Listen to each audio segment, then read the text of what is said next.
O Fundo Monetário Internacional reduziu a previsão de crescimento global por conta do novo coronavírus. Essa deve ser a maior retração desde a Grande Depressão de 1929. A queda na economia em todo o mundo deve ser de 3% em 2020. Pela projeção do fundo, a retração da economia brasileira deve ser ainda mais profunda, de 5,3%. E a taxa de desemprego deve chegar a 14,7% aqui no Brasil.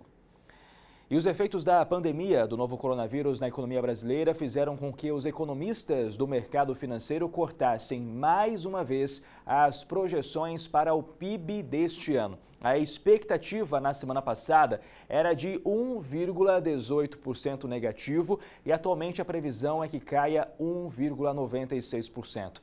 Para explicar os impactos financeiros e as expectativas para os próximos meses, eu converso agora com Gustavo Arruda, que é economista-chefe do banco BNP Paribas. Gustavo, muito bom dia para você. Acima de tudo, o que é esse PIB que tantos economistas falam e que a dona de casa às vezes não tem nem ideia do que isso significa? Claro, bom dia para todo mundo. Para começar, o PIB, a ideia do PIB é ser um indicador que a gente agregue tudo que a gente produz na economia, né? Desde da unha que é feita, ao carro que é produzido. Então, é uma maneira que a gente consiga colocar tudo isso junto para medir quanto é que o país consegue produzir num determinado período de tempo, seja um ano, seja numa década. Então, a ideia aqui, que um jeito mais fácil de pensar é que um pedaço do PIB, um jeito de comparar é quanto é que o Brasil, a agricultura, a indústria, os serviços produziu num ano e a gente compara esse número com o que a gente produziu no ano anterior. Então, se a gente tem um número negativo, que é a expectativa agora, quer dizer que no final do dia a gente vai produzir menos serviços, indústrias e agricultura do que no ano passado. E a gente mostrou aí então que um dos resultados, um dos efeitos da crise vai ser o desemprego, mas tem outros efeitos negativos também, essa retração do PIB, né? Sem dúvida, o desemprego ele é o impacto direto, né? Se a gente produz menos, vai ter menos, a gente vai precisar de menos pessoas trabalhando, né? E aí o efeito instantâneo é o desemprego, como a gente já viveu há 2 anos atrás, né? Na nossa crise brasileira, na recessão de 2 anos seguidos, e a gente possivelmente, os números vão indicar mais uma vez que com atividade menor, a gente vai ter um número menor de trabalhadores disponíveis. Além disso, a gente tem efeitos indiretos, né? Isso afeta as decisões das famílias com relação a estudo, né? Quanto tempo você vai estudar, decisões com relação a compras de longo prazo, né? Quando é que eu consigo comprar uma casa ou quando é que eu vou decidir por um investimento um pouco mais longo. Então, de fato, uma desaceleração dessa magnitude tem impactos mais longos, né, nesse processo todo. E esse evento que a gente está vendo agora, ele de fato cria problemas em alguns setores até maiores do que outros, né? Você pode argumentar que, por exemplo, você compra um carro, você não compra um carro agora, mas se você estava planejando, você pode comprar ele mais tarde. Mas o setor de serviços sofre mais, né? Você não vai cortar 2 vezes o cabelo quando esse processo acabar, ou você não vai mais vezes em algum serviço porque esse processo da infecção, enfim, ficou para trás.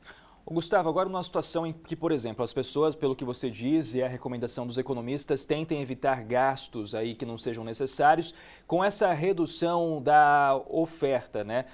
A gente pode ter preços menores?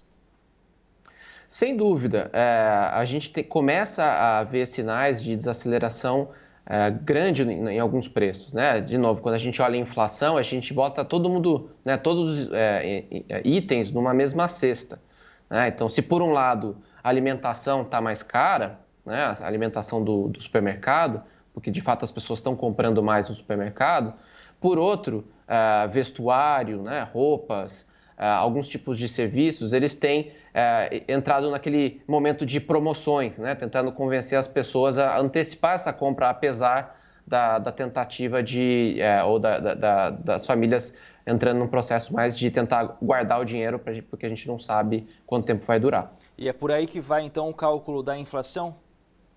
É isso mesmo. Então, se por um lado a atividade, quando a gente, antes desse processo do Covid, do coronavírus, os economistas esperavam que a economia ia crescer esse ano e a inflação deveria ficar ao redor de entre 3,5% e 4% na média para o Brasil, agora a gente já vê com o número negativo de PIB, os números de inflação caminhando para casa de 2%.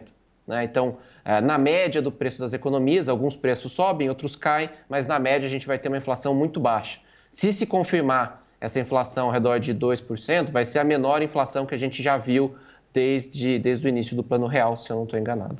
Gustavo, uma coisa é a gente ter uma economia isolada, por exemplo, a gente falava a economia brasileira não anda bem. Agora, uma outra situação é quando você tem um planeta todo diante de uma crise econômica muito grave, né? Quais são os efeitos disso tudo e o que esperar para o futuro? Não só do Brasil, mas do mundo de um modo geral. Sem dúvida. Acho que, você tocou num ponto muito importante, né? A gente vê o nosso dia a dia, né? A nossa vida e sendo afetado por esse processo, por essa infecção, mas é importante alertar que esse é um movimento global. Está acontecendo no Brasil, mas está acontecendo no mundo todo. Né? A gente tem a economia americana com um processo parecido com a nossa, a europeia com um processo parecido com a nossa, números que surpreendem os economistas com redução de mais de 10% do PIB de alguns países, 10%, 12%. Então, realmente é algo que chama muita atenção. As consequências de curto prazo é uma dinâmica de tentativa de salvar o possível, né? Os governos ao redor do mundo, assim como o governo brasileiro, têm anunciado medidas para manutenção do pequeno empresário, tem anunciado linhas de crédito para que ajude esse processo de transição, quase que criando uma ponte, né, entre o período pré-crise e o período pós-crise. O importante é que a gente consiga tratar com segurança, né, passar com segurança sanitária esse processo, mas também garantir que a gente tenha uma economia forte para a recuperação. Né? E para a economia global, uma mensagem que fica e que deve ficar nesse processo posterior à infecção é repensar a produção internacional. Né? A gente fala que o mundo produz em cadeia, né? A gente produz um pouco aqui com peças da China, com peças americanas, europeias. A gente acredita que no final desse processo, em alguns setores, por exemplo, o setor de saúde, pode existir um interesse dos governos de pensar e trazer essa produção mais para próximo do seu país, por uma questão de segurança. Justamente para não ficar tão dependente desses outros países no momento de dificuldade como essa que nós estamos vivendo. Gustavo Arruda, Exatamente. Muito obrigado pela entrevista, esclarecendo a gente um pouquinho aí sobre o que deve vir pela frente no setor da economia. Até a próxima. Valeu, obrigado. E olha, essa entrevista do Gustavo logo vai estar no nosso canal no YouTube. Você pode então compartilhar com amigos, familiares e quando chegar no nosso canal aproveite para se inscrever e ativar as notificações. O endereço aparece na sua tela, youtube.com/recordnews, ou então, mais fácil ainda, abra a câmera do seu celular, aponte para esse código que aparece aqui, ele te leva direto para o nosso canal no YouTube.